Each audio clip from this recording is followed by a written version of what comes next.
C'est très difficile pour une femme de vieillir. C'est très difficile de se dire qu'on a été belle ou qu'on a été potable et puis qu'on va devenir une vieille carte de France toute ridée, enfin bon, avec des petits trous de partout. Mais je crois que chaque âge a ses plaisirs et que chaque moment de la vie apporte autre chose. Je ne suis pas la même que quand j'avais 20 ans. Et je pense qu'en allant vers la vieillesse plus profonde, je ne serai pas la même que maintenant. C'est ou ça ou la mort. Alors, comme j'ai pas envie de mourir, il faut que j'accepte de vieillir.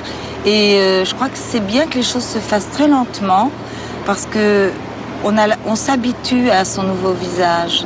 Est-ce que vous vous êtes refait faire le visage? Et est-ce qu'un jour vous risquez de le faire? Je vais vous dire, si je l'avais fait refaire, le type qui me l'aurait refait, ce ne serait pas de la publicité pour lui. En fin de compte, un visage, c'est un livre. C'est le livre de la vie des gens. Il y a des rides de rire, il y a des rides de pleurs, il y a des rides d'amertume, il y a des rides de tristesse.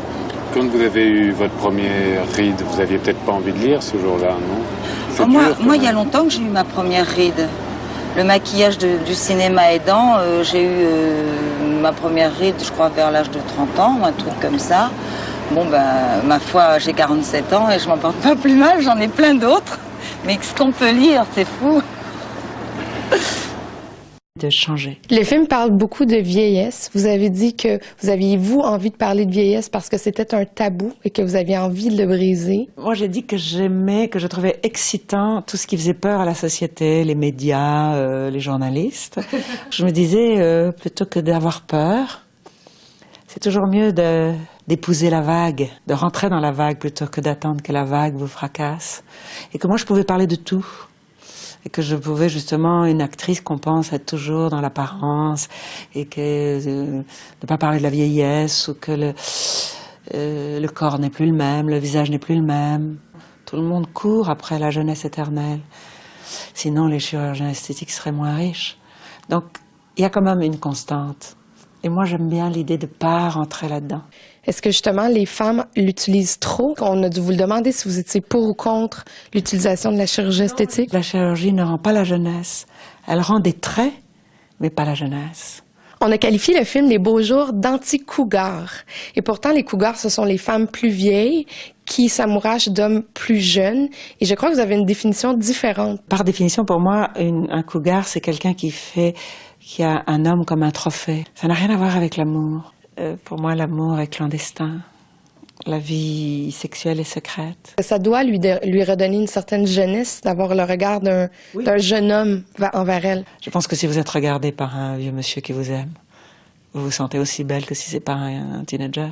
On a parlé de vos cheveux, mais on a aussi parlé des jeans. Et il a fallu qu'on vous convainque d'entrer dans un jeans pour le personnage. Qu'est-ce que ça vous a apporté? Pas grand-chose. Je pense que le jean, c'est comme la peinture blanche. On est sûr de ne pas prendre de risques. Et moi, je trouvais que ça vous allait vraiment bien. Je trouve que vous devriez l'adopter. Bon, dans une autre vie. Il y a un réalisateur. Et qui aurait peut-être été mieux comme jeune premier. Donc vous avez quand même encore l'œil sur le charme des hommes. Oh bah tiens. Hein. Et quand il passe à l'abordage, vous réagissez comment? Il n'y a pas d'abordage. Ah bah si, j'en suis sûr. Ah non, non, non, j'ai plus. Ah, vous n'avez peut-être plus, mais Non, certains non, essayent, j'imagine. je suis en encre flottante, je ne Ouais. suis pas au port. Mais l'homme qui se dit, voilà, Brigitte Bardot, c'est un mythe, et qui tente sa chance. Non, ça, c'est fini, ça. Ouais. C'est une page tournée aussi. Ouais. On ne séduit pas à 71 ans. Ça je arrive. veux dire, non, non. Alors là, je voudrais bien que vous me donniez un exemple. Ouais. Non, non, c'est fini. Chacun a ses plaisirs. Ouais. Moi, j'ai passé ça. Je suis très très bien avec un homme qui vit avec moi. Je ne suis pas à l'abandon. Et je m'occupe des animaux et j'ai complètement oublié ce que c'est que la séduction. On y croit?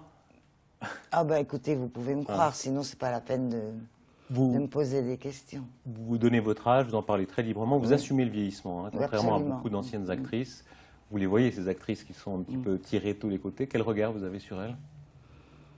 Je trouve que c'est dommage que tout le monde ait la bouche en revers de pot de chambre, là, en rebord de pot de chambre, mais bon, à part ça, chacun fait ce qu'il veut.